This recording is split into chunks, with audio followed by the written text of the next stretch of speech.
Assalamualaikum dan salam sejahtera. Saya Nik Suryani Megat Rahman. Selama 40 minit bersama saya dalam Hello Sintok. Dan kepada adik-adik di luar sana yang pastinya tercari-cari hala tuju nak sama apa lepas ni, ataupun kepada anda yang sedang pun sudah berkhidmat di sektor kerajaan, swasta dan sebagainya, mungkin boleh mengambil tambah nilai melihat kursus-kursus ataupun yang kata kos yang ditawarkan oleh Pusat Pengajian Ghazali Syafi'i Graduate School of Government. Kita panggil dalam short formnya GSG. Nak sebut payah ni.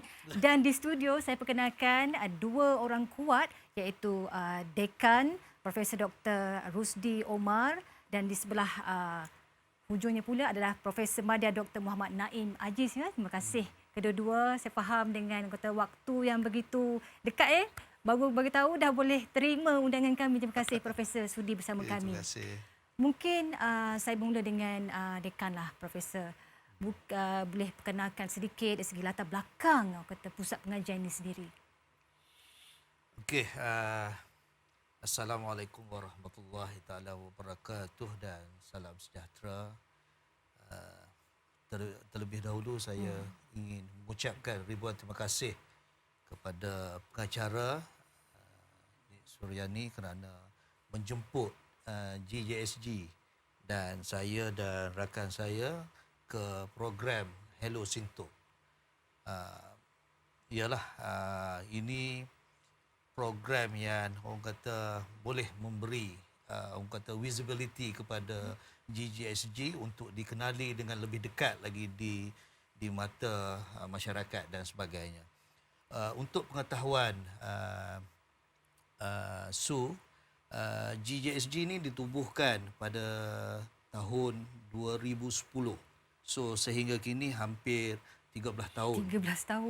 GJSG dah berada di UUM dan lokasi GJSG ini di UUM Kogis, di Kolej Undang-Undang Kerajaan dan Hubungan Antarabangsa. Dan untuk pengetahuan semua, GJSG ini kita mempunyai seramai lebih kurang 20 kaki tangan pensyarah dan juga kaki tangan pentadbiran. Untuk pengetahuan semua, peranan GJSG ini very simple. Kita memainkan peranan yang penting dalam menyelaras dan juga untuk orang kata memastikan pendidikan pasca siswazah di UUM Kogis tu mempunyai orang kata kualiti yang tinggi supaya boleh menarik pelajar-pelajar, bukan hanya pelajar tempatan tetapi juga pelajar luar negara. Jadi saya difahamkan program yang ditawarkan di bawah fakulti GSG ini cukup menarik sehingga akan menjadi tarikan daripada pelajar Timur Tengah. Mungkin Prof boleh berceritakan sedikit berkenaan program itu sendiri. Terima kasih Su. Saya cuba sambung apa yang Prof Rusdi katakan tadi bahawa kita di JNJS ni kita mendapat satu orang cakap tarikan yang begitu sangat, bagi saya sangat dahsyat lah, sebab kalau kita tengok by right kita punya ratio tu kita nak 20% ataupun mungkin 10% atau 20% international the foreigner lah, international student. Tapi di JJS ni hampir sama jumlah antara lokal dan juga international.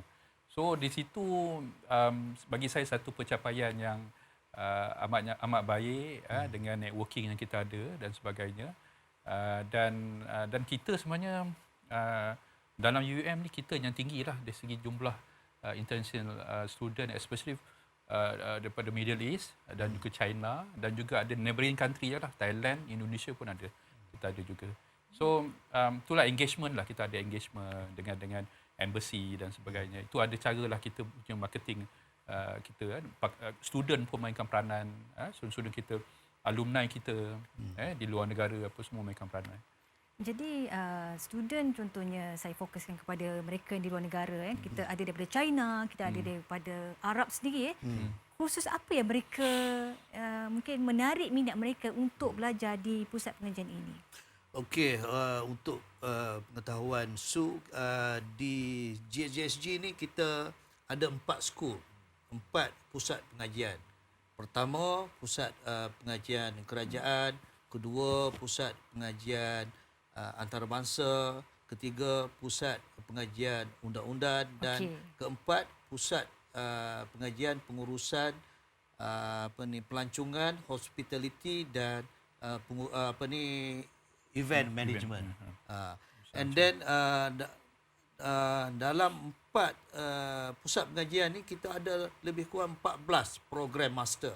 Okey. Dan orang kata yang menjadi tumpuan pelajar-pelajar, terutama pelajar luar negara, terutama daripada Middle East dan juga China ni, Master of Science dalam International Business dengan Master of Public Management. Ini menjadi tumpuan mereka untuk berlomba-lomba untuk mendaftar diri di GSG. Kenapa agaknya? Sebab tadi dengar-dengar dia dari segi kos harga untuk Yes. menyambung pun lebih murah berbanding di luar negara. Betul, Prof? Ya, kalau di samping yuran pengajian yang orang kata reasonable bagi pelajar-pelajar luar negara, dan di UUM Colgis kita mempunyai orang kata pensyarah-pensyarah yang mempunyai kepakaran dalam bidang masing-masing. Kalau dilihat di UUM Colgis di GSG kita mempunyai hampir mencecah 90% tenaga pengajar yang mempunyai PhD dalam bidang masing-masing di 4 pusat pengajian. Dan ini juga menjadi daya penarik yang menyebabkan mereka ni ingin belajar di GSG.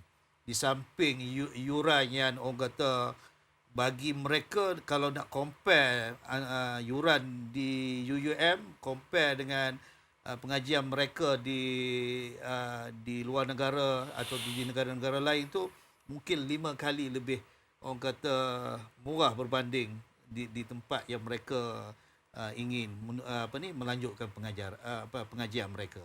Dari segi sasaran mereka yang berminat ataupun mereka yang boleh mengikuti menyambung pengajian mereka di GSG ni, Prof, ke arah akhirnya melahirkan mereka bagaimana sasarannya? Dia sebenarnya itulah kita ni postgrad study. Okey. Kalau kita cerita pasal employability, selalunya dia ke arah dia terarah kepada graduate dia ke arah undergraduate ataupun peringkat sarjana muda. Tapi kalau peringkat postgrad ni ataupun peringkat sarjana ni, selalunya dia lebih kepada dia nak develop dia punya knowledge, dia nak upgrade knowledge dia kan. Dan kebanyakan mereka semua dalam benda ni mereka telah bekerja. So apa yang menjadi sasaran sebenarnya untuk postgrad study ni, satu kita nak, macam saya cakap, satu benda yang penting adalah postgrad ni kita nak keluarkan thinker. Pemikir ni makna kata matang, dia tahu satu maklumat yang dia dapat, dia lihat dalam pelbagai dimension, dia boleh kritik, dia boleh analyse dengan very konstruktif. Dia punya komen dia. Lepas tu kita juga fokus pada sasiah. Dalam kita nak mengeluarkan ni, kita dapat orang-orang mungkin masa dia undergrad tu dia tak tahu apa. Tapi bila postgrad dia dah matang dah. Sasiah dia pun ni, dia tahu macam mana nak salurkan ilmu yang daripada kajian dia tu kepada masyarakat. How they want to convey benda-benda ni kepada masyarakat. Engagement pada masyarakat, dia bantu masyarakat daripada kajian-kajian tu. So benda-benda ni kita nampak ada impact dia kepada masyarakat sekitar, masyarakat umum, kepada kerajaan. Kadang-kadang dari segi policy paper, dia boleh bantu kajian-kajian dia tersebut. Itulah matlamatnya selalunya postgrad ni kita nak keluarkan thinker, sasiah dia dan juga sumbangan dia kepada negara dan juga masyarakat. Jadi dengan kata jumlah nisbah 60% lokal dan 40% daripada luar negara, saya rasa itu satu penanda aras ataupun satu kejayaan. Yes. orang luar yang menghargai, yang kata berminat nak belajar di Malaysia. Apa ramuannya, Prof? Sampai dah kata, tinggi tu 40%. Ramuan dia, kalau ialah bila bercakap tentang ramuan ni, mungkin salah satu kata alasan mengapa mereka ni ingin melanjutkan pengajian di UUM Colgate, terutama di Ghazali Shafi'i Graduate School of Government ni, adalah bidang yang mereka ingin pelajari. Kalau kita tengok kebanyakan pelajar-pelajar daripada UAE for example, Okey. mereka begitu berminat dalam bidang dua bidang yang saya sebut sekejap tadi. Satu, Master of Science dalam International Business, Okey. dan satu lagi Master of Public Management, pengurusan awam. Dan mengapa mereka ni berminat dalam dua program master ni? Kerana mungkin bersesuaian dengan pekerjaan yang mereka orang kata apa ni sedang mereka lakukan. Kalau kita tengok pelajar-pelajar daripada UAE, kebanyakannya daripada Polis Dubai, Wow, daripada Jabatan Immigration, dan juga daripada Jabatan Custom. Dan mereka ni ada hubung kait dengan pembelajaran mereka, iaitu International Business dan juga International Studies dan juga pengurusan awam yang related dengan kerajaan di UAE tersebut. Jadi untuk mudah kata adapt, contohnya saya mengambil daripada pelajar daripada Arab lah kan, mereka nak adapt dengan culture kita. Contohnya Polis Dubai tadi. So, susunan subjek tu bagaimana, Prof? Dia kebanyakan daripada mereka ni dia mengambil master dan juga PhD ni dalam secara penyelidikan. So bila mengambil master dan PhD secara penyelidikan ni, mereka lebih fokus kepada bidang kajian mereka. Hanya dua subjek yang perlu mereka ambil, iaitu research method dengan research methodology dan juga academic writing. And then bila dua subjek ni mereka lulus, dia fokus terus pada kajian mereka. Dan kebanyakan mereka ni lebih kepada by research. Maknanya lebih kepada penyelidikan. Dan mereka yang bekerja, so kebanyakannya masa agak terhad, and then kajian tu yang menjadi memainkan peranan yang penting lah dalam orang kata pengajian mereka. Jadi di Malaysia, Prof, kita kena akui kita kurang lagi dari segi penyelidikan. Apabila banyak research yang dikeluarkan, betul Prof cakap maklum tadi, kegunaan masyarakat. So Prof, bagaimana pula nasihat Prof kepada pelajar-pelajar mungkin PG sendiri untuk mempelbagaikan research penyelidikan tu, Prof? Okey, saya tertarik. Terima kasih. Cantik soalan ni, sebab kita tertarik dengan taklimat yang kita dapat dan saranan daripada YBM KPT, Datuk Seri Khalid Nordin. Dia menyarankan bahawa ni supaya research ni kita lebih strategik. Okey, kita kadang research kita banyak, tapi dia nak yang research yang strategik, research yang ada impact, mana kata boleh membantu sama ada dari segi research design tu, sama ada dia problem based ke solution based ke, tapi dia boleh membantu kepada macam saya cakap dia komuniti setempat, kepada negara, bantu kerajaan, macam contoh dalam isu kenaikan harga barang dan sebagainya. Dalam isu-isu sektor-sektor tertentu, mungkin ada research yang dibuat oleh para pelajar ni boleh membantu dari segi dasar kerajaan. Okey, kalau tak semua pun, tak 100% pun, mungkin ada sebahagian daripada finding yang digunakan tu, yang mana kerajaan boleh tengok balik finding tu. Okey, yang boleh bantu, yang boleh ada macam tadi added value kepada polisi yang sedia ada. Mungkin polisi tu dah 5 tahun dia buat dulu, mungkin dalam keadaan post COVID ni mungkin benda tu dah tak apa relevan dan sebagainya. Yang tu mungkin kajian-kajian yang dibuat oleh para pelajar ni mungkin boleh digunakan kepada, sebab tu dari segi kajian ni sebenarnya dia kena, sebab tu kita tengok menteri pun cakap kena ada multidisciplinary, okey, transdisciplinary, kan, interdisciplinary. So dia nak pelbagai, dia tak boleh sekarang ni bidang pun dia tak boleh berdiri sendiri. Okey. Dia tak boleh berdiri sendiri. Macam education dia kena cross dengan IT, dengan computer science untuk keluarkan produk. So sebab tu kita sekarang ni kita nak pastikan bahawa kajian-kajian yang dibuat oleh pelajar tu supaya lebih strategik, ada collaborative elemen, mana kata mungkin dia buat dengan industri, dia buat dengan universiti luar negara, kan, apa kan. So itu yang fokus kita. Kita nak make sure bidang, tajuk apa tu semua lebih strategik.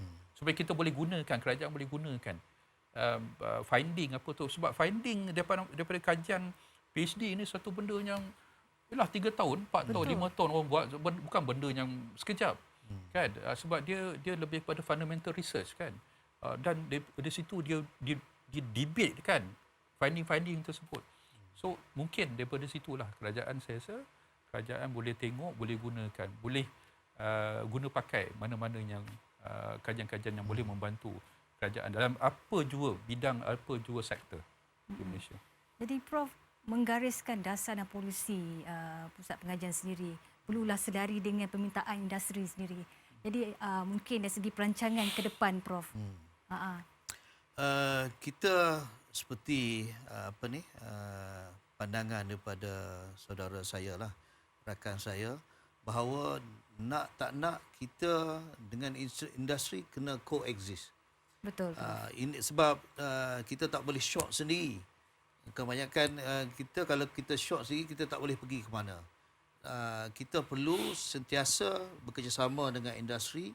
Di samping dengan industri, kita juga perlu bekerjasama dengan komuniti dan juga agensi-agensi kerajaan untuk kita move forward dalam bidang kajian yang kita buat sekarang dan juga di masa-masa yang akan datang.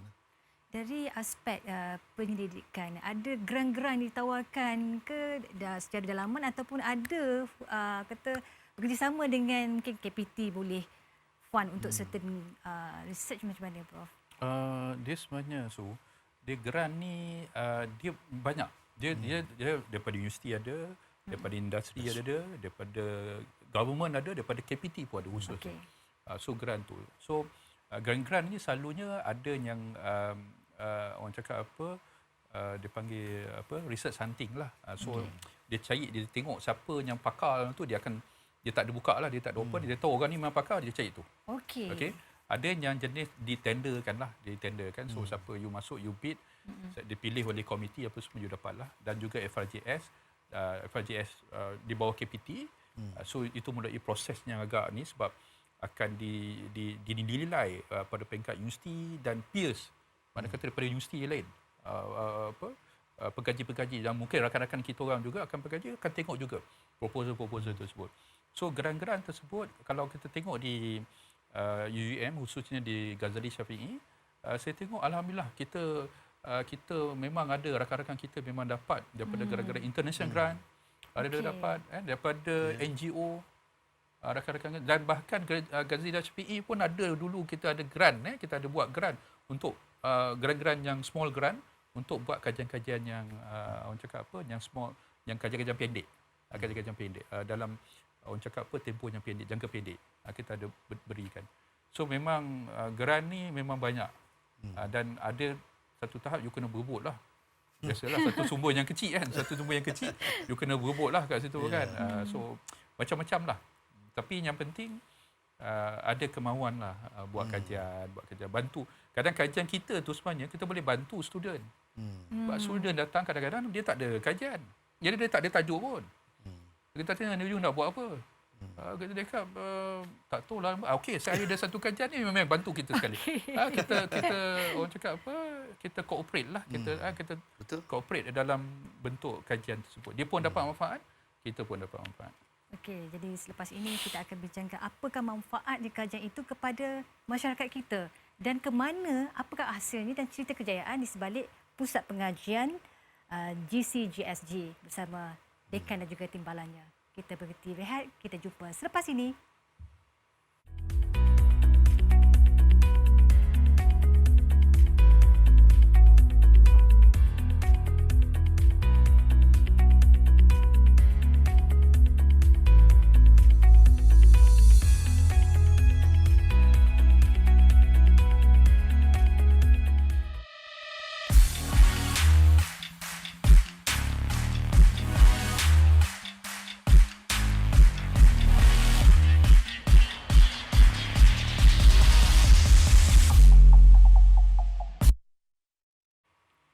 masih lagi setia bersama kami.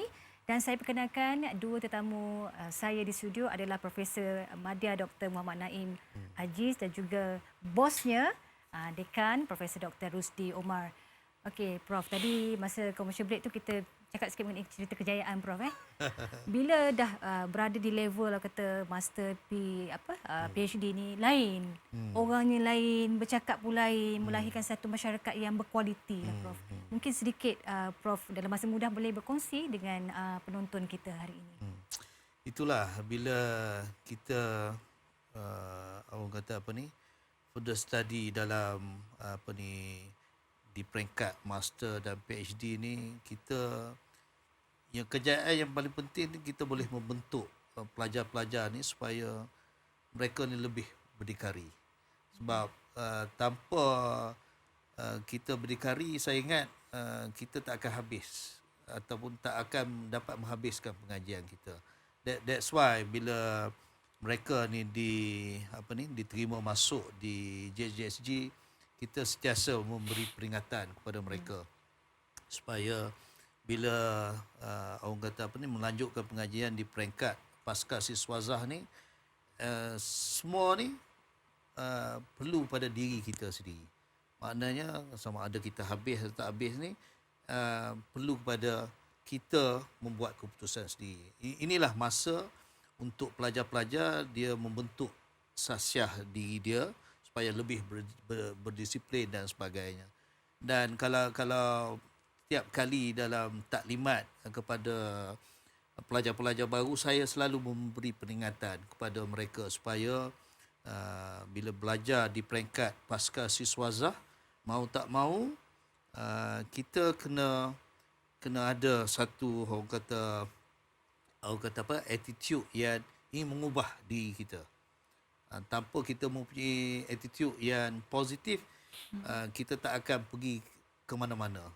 That's why di peringkat pasca siswazah kita sentiasa menerapkan tentang kalau kita tengok di JJG, kita sentiasa ada bengkel-bengkel yang memberi orang kata kemudahan kepada pelajar untuk mereka mendalami lebih mendalam lagi apa itu pengajian dalam bidang master dan juga PhD. Saya nak tanya dengan Prof Madya Dr. Naim.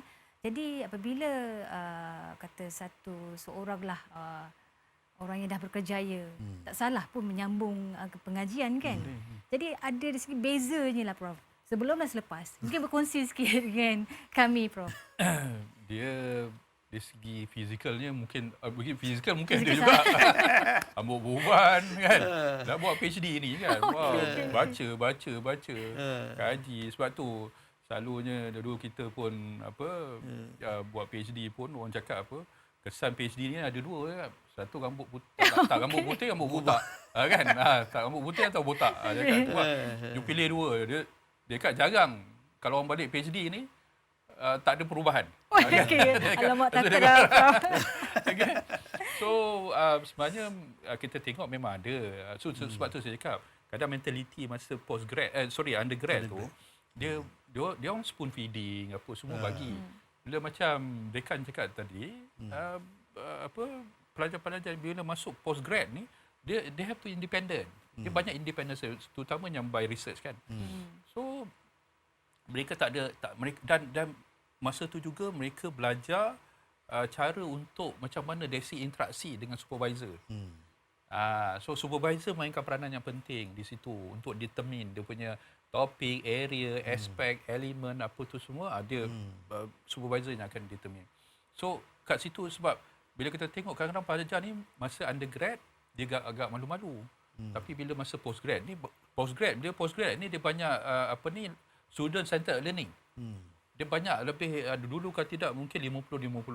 Okay. Tapi bila dah kalau postgrad ni mungkin 70 tu makna kata student kena present, student kena participate, kerana dalam ni dia kena bagi pandangan kan yang critical kan.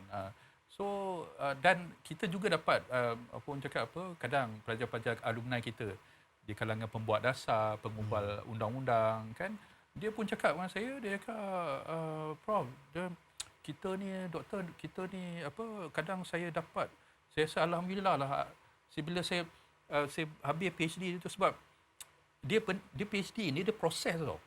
Dia bukannya macam you daftar and then okey dah siap dah satu. Ni I buat you seketul. Kan dia bukan, dia proses, you proses macam-macam proses. Macam mana you nak kena sampling, design apa you punya ni, lepas tu size apa semua. Lepas tu you nak collect data, you nak jumpa siapa. Kadang benda-benda tu tak ada dalam buku research method tu, cara tersebut. Kadang-kadang cara tu spontan, macamnya you nak collect data. Tu ada cara, tu tak boleh ni lah, ada benda tu tak ada. Kita jumpa dah, tak ada pun jumpa macam mana nak collect data. Cara kita nak tanya orang. Kan? Okay. So bila macam tu, kita dah dapat daripada pembawa dasar, dia cakap, doktor, saya bila dalam kita berdebate, contohnya dalam parlimen ke apa, dia cakap, kita boleh tahu bila orang tu bagi satu isu apa, kita tahu mana nak detect problem statement kat mana. Apa dia problem statement dia apa tu. Macam mana kita nak reply.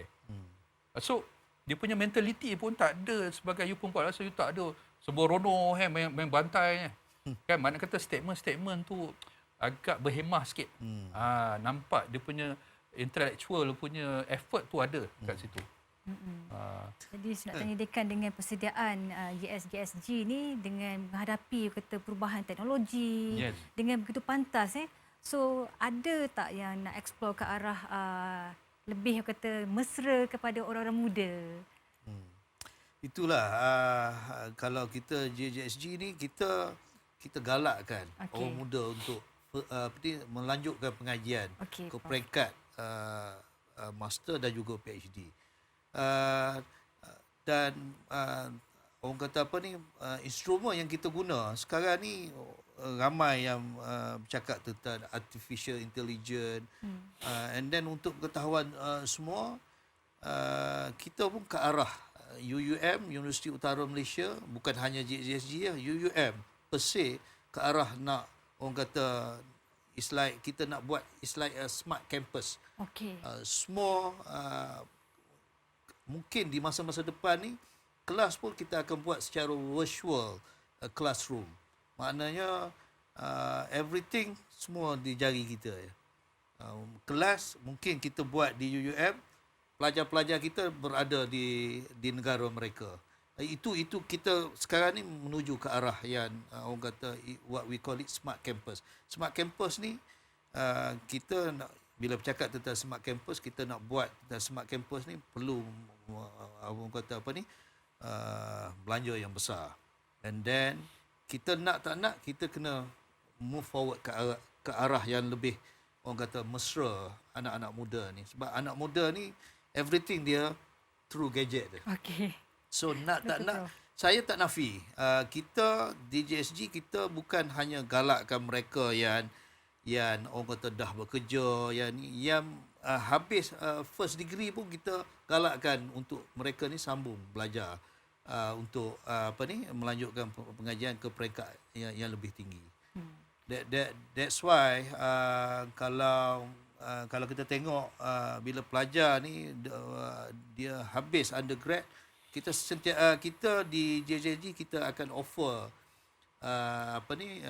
mereka untuk melanjutkan pengajian ke peringkat master. Sama ada mereka nak terima atau tak terima tu bergantung kepada anak-anak muda lah.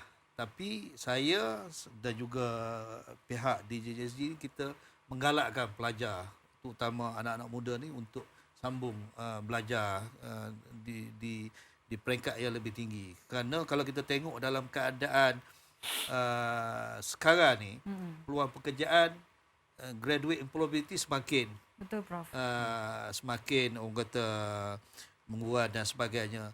Dan kita sekarang ni kita tak boleh, pelajar-pelajar kita tak boleh nak fikir bahawa kita nak bekerja dengan kerajaan, nak bekerja dengan company dan sebagainya. Sekarang ni mindset pelajar pun kena berubah daripada job seekers kepada job creator. Sekarang ni kita kena lahirkan pelajar yang boleh, orang kata, mencipta pekerjaan. Macam mana nak mencipta pekerjaan ni? Melalui pendidikan lah. That's why kita galakkan mereka untuk sambung pengajian mereka di peringkat yang lebih tinggi, Mungkin selepas itu mereka boleh menjadi orang kata job creator kepada orang kata masyarakat di sekeliling mereka. Bagaimana pula dengan peluang daripada orang industri menuju kepada akademik? Maksudnya mereka nak tambah ilmu tu, Prof. Kita galakkan untuk pengetahuan Su, di JSG kita ramai mereka daripada industri yang menyambung pengajian di peringkat PhD, dan mereka ni merupakan CEO CEO company-company yang besar-besar tu. Okey. And then kita galakkan mereka untuk ni, sebab dengan adanya PhD tu mereka boleh develop lagi company-company mereka tu menjadi antara syarikat-syarikat yang bukan hanya gah di Malaysia tetapi juga di luar negara. Tetapi dengan ilmu yang perlu ada di setiap orang kata karakter CEO tu. Jadi bila sebut, saya tertarik dengan minat pelajar luar dengan JSG. Jadi cabarannya kan untuk memastikan sekata. Sebab bukan senang kan, sebab kita berlainan, ada segi masyarakatnya, budayanya dengan mereka, Prof. Macam ni dia Maksudnya nak adapt kalau kita dari segi cabarannya. Betul. Cabaran dari segi macam mana? Sebab Marketing 60 ke 40% tu dah besar tu. Okey. Jadi nak bersama dengan kita. Oh, okey. Mana kata international student bersama kita.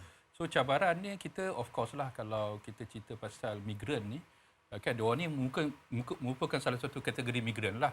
Kan student ni kan.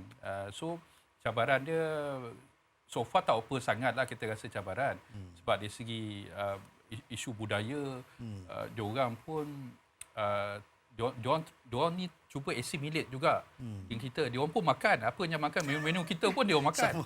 Tak ada yang macam Arab pun, macam daripada China pun, diorang pun ada yang dah makan pedas lah. Kan diorang ni kan selalunya tak makan pedas, plain kan. Diorang pun bila datang sini, saya rasa dari segi budaya tu kita dapat tangani dengan baik, dengan sempurna. Dari segi bahasa pun ada di kalangan mereka sangat bagus. Ya, dia ada effort untuk belajar bahasa Melayu, bahasa Malaysia. Saya selalu macam student saya daripada Somalia ke daripada saya cakap dengan dia, you better learn, at least you one step ahead, you go there. Saya cakap dengan dia, oh okay. At least you boleh jadi liaison. You balik Somalia, you jadi boleh liaison kalau apa you punya government datang ke ni ke Malaysia, you tahu dah bahasa Malaysia sikit. You duduk 3 tahun kat sini, saya cakap belajarlah, simple lah. Saya cakap belajar bahasa Malaysia kan. So ada di kalangan mereka tu bagus, dah boleh. Yang di kalangan Middle East, Arab-Arab, anak dia sekolah di sini, di Sintok ni. So anak dia boleh cakap bahasa Malaysia dengan dialek Kedah. Kadang you tengok kan dan penonton semua, kadang kita pun pelik tengok macam mana dia boleh cakap bahasa Kedah, dialek Kedah. Okey. Kan, so kita impress. So yang lain-lain saya rasa tak ada isu apa ni, cuma biasalah dalam ramai-ramai tu mungkin ada berapa dari segi aspek attitude, behavior tu semua, tapi yang tu tak stands out lah. Kan tak stands out.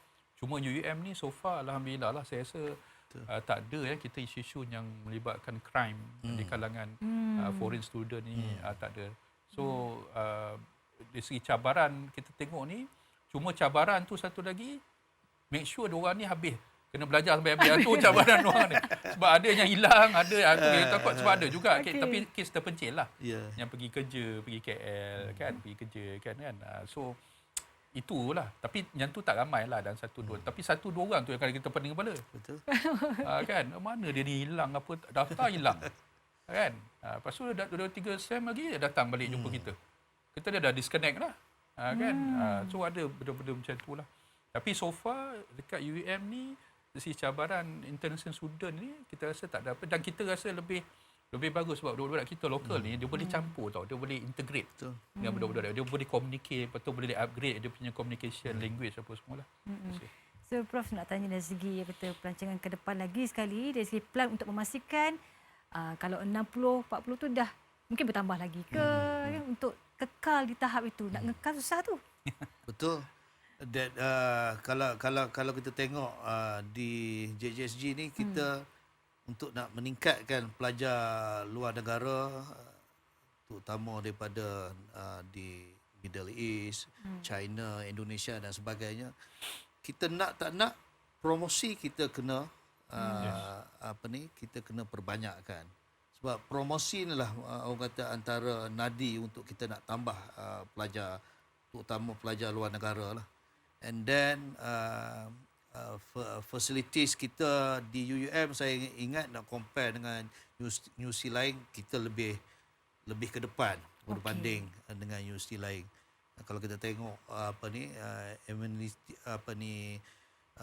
basic facilities kita, sukan dan sebagainya, kita ni satu universiti yang orang kata tak boleh masyarakat nak imagine berada dalam hutan, tapi ada sebuah universiti yang orang kata betul-betul orang kata di luar daripada jagaan pemikiran kita. Dan kalau kita tengok di luar, pelajar-pelajar luar negara ni, macam mana kita nak galakkan mereka untuk datang ke UUM, terutama di JJSG ni, kita kena banyak buat kerjasama dengan agensi kerajaan di sana dan juga dengan universiti-universiti di sana. Itu antara perkara yang menjadi perhatian kita lah. Sebab kalau kita tengok sumber pendapatan universiti pun berpunca daripada graduate school. Sebab sekarang ni setiap universiti perlu mencari sumber pendapatan sendiri. Dan pelajar pasca siswazah lah merupakan orang kata sumber pendapatan kepada universiti di masa kini dan juga di masa depan. So mahu tak mahu kita kena all out untuk mempromosikan program-program kita. Kalau di JSG ni kita ada 14 program master. So masa promosilah kita orang kata memperlihatkan kepada mereka tentang orang kata program ni sesuai dengan cita rasa pelajar-pelajar di luar negara. Okey, Prof pakar dalam pendidikan lah. Tadi bila explain tu saya pun faham. Bulat sangat kan. Prof, betapa pentingnya seseorang individu tu, contohnya researcher kan, dia lebih kata mengeluarkan, macam Prof cakap tadi, hasilnya relate kena dengan masyarakat kita. Jadi bukan yang kata berbeban tadi kan. Jadi untuk menambah minat mereka lagi, Prof. Okey, sebab tu saya cakap tadi, saya tekankan supaya tajuk-tajuk tu lebih strategik. Mana kata up to date, yang berkaitan isu semasa kan. Cuma kalau dalam academic research ni, PhD ni, dia fundamental. So cuma dia punya perbahasan tu agak akademik sikit lah. Dia macam applied research jugalah, sama lebih kurang applied research, tapi bila dia comes to the academic tu, dia lebih kurang sama, isunya sama. Contoh kita cakap pasal kenaikan ayam, telur ni sekarang ni, apa isu dia, macam mana how we want to solve kita punya cost of living, apa semua kan. Yang tu sebenarnya ada ramai dah orang buat apa tu semua. Cuma kalau PhD ni dia debate tu lebih daripada akademik. So bila debate akademik tu, mana kata benda tu agak kukuh. Dia agak kukuh. Dia macam mana orang pusing ke apa, dia dasar tu memang kuat.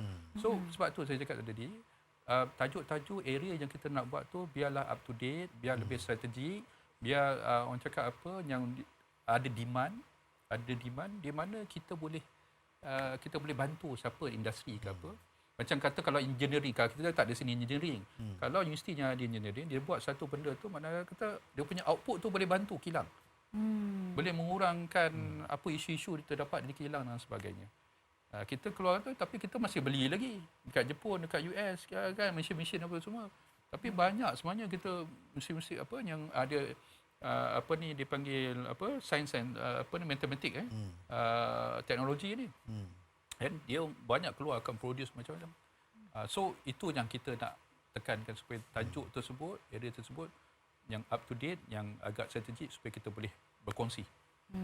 Sedikit daripada Prof lah sebagai penutupnya, nasihat kepada mungkin mereka yang akan keluar untuk berhadapan dengan masyarakat, bekerja, dan mungkin segolongan ni yang baru nak sambung ni.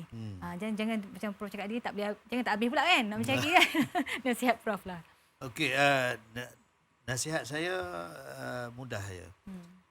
Kalau mereka yang mahu melanjutkan pengajian mereka ke peringkat master dan PhD ni, perbetulkan mindset mereka. Dia tak boleh lah nak orang kata nak buat seperti masa undergraduate. Bila dah masuk postgrad, kita kena ada satu mindset. Kita set mindset kita untuk bila sambung pengajian pasca siswazah ni, mindset kita perlu habiskan pengajian kita. Dan insya-Allah bila kita ada mindset yang positif, everything will be okay. InsyaAllah, Alhamdulillah. Terima kasih kepada dua panel kami. Profesor Madya, terima kasih sangat kerana meluangkan masa bersama saya di studio, dan juga Dekan, Profesor Dr. Rusdi Omar. Dan kepada anda, boleh saja dapatkan info lagi Doktor? Ya, betul. Mungkin ada laman web, media sosial? Ya, di laman web GSGSG.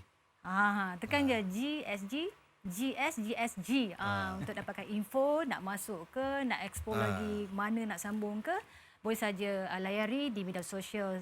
Sangat mudah, boleh ke website dan sebagainya.